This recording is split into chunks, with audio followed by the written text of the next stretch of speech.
You can do anything with any text if you want to interpret it allegorically.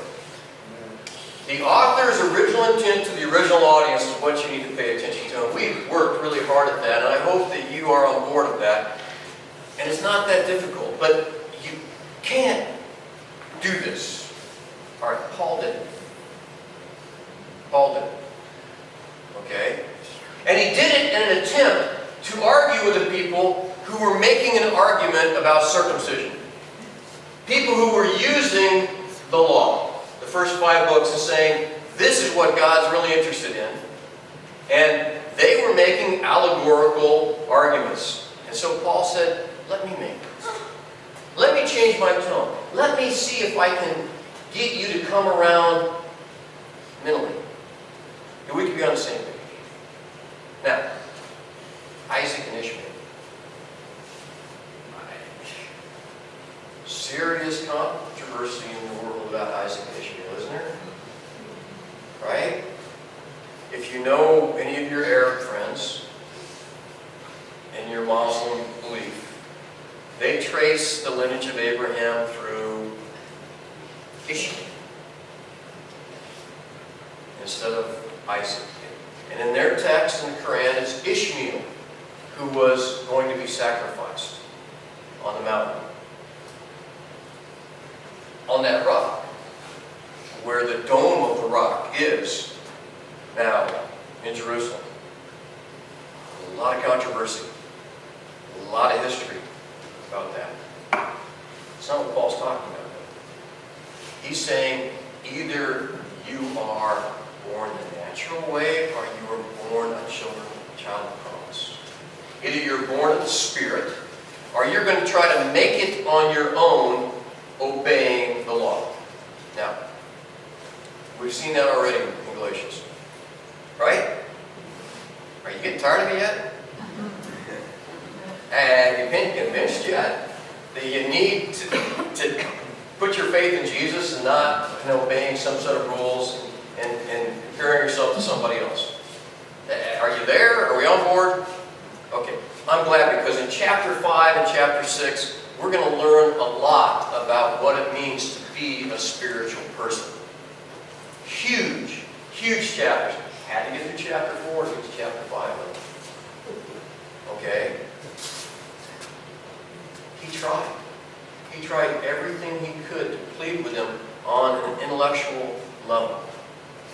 Why are you giving up Jesus to go back to something that is weak and miserable? Now, the truth is, when we're through with this whole study, there'll be some of you who still think we need to keep the 10 Commandments. And that's because of your upbringing. That's because that's what you've always heard. That's because that's what you're taught when you were young. That's because that's what the controversy is about. We're going to put the 10 Commandments in the courtrooms. Right? What we're talking about is a concept of either you put your faith in Jesus and your righteousness comes from His sacrifice, or you don't. Now, chapter 5 is going to tell us what it means to live by the Spirit. What it means to truly be a spiritual person. Let's read the very end of this section. And some of you might have it at the beginning of your chapter 5. It says, "It is for freedom that Christ has set us free. Stand firm then, and don't let yourself be burdened again by a yoke of slavery." Do you want to be a slave? What an awful, awful thing. To have someone tell you where to go, what to do, when to eat, where you're going to sleep. There are a lot of different ways to be a slave, but you could be a slave spiritually. You could be a slave to comparing yourself to other people. You could be a slave comparing yourself to some standard that your parents put up, or somebody is going to try to hold you to. You could be a slave to that and completely miss out all the freedoms you have in Jesus. You could.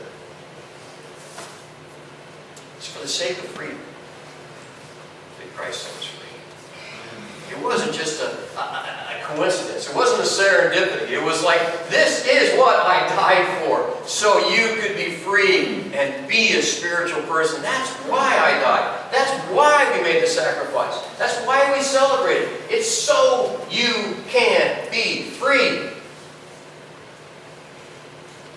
And today, and tomorrow, and Tuesday, and Wednesday, and Thursday, and Friday, and Saturday, until we meet again next Sunday, you can be free. And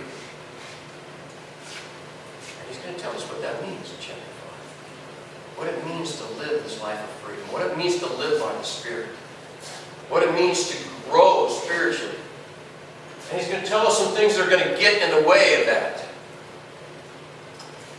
Right now you're free because of what Jesus has done for you. You're free because of the sacrifice. You're free to come and take the Lord's Supper with everybody in this room. You're free to love them despite what's going on in their life. Despite what's going on in their job, despite what's going on in their marriage, despite what's going on in their house, despite what's going on with their children, you are free to love. You are free to accept. You are free. You are free to commune with them in Jesus because they need Jesus just as much as you do. And you need Jesus just as much as I do. And why we come together is because we need Jesus. And we're going to take the Lord's Supper this morning. We're going to come forward. And we're going to take a little piece of bread. It represents the body that was broken.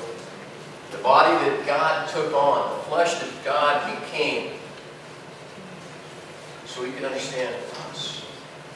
And we're going to dip it into a little bit of juice that represents the blood that had to be shed. The life that had to be given so we could be made free. And then the person behind you is going to do the same thing. And anybody who believes Jesus is Lord is welcome to come and to remember and to celebrate the freedom we have. And you're free to love. And you're free to do this.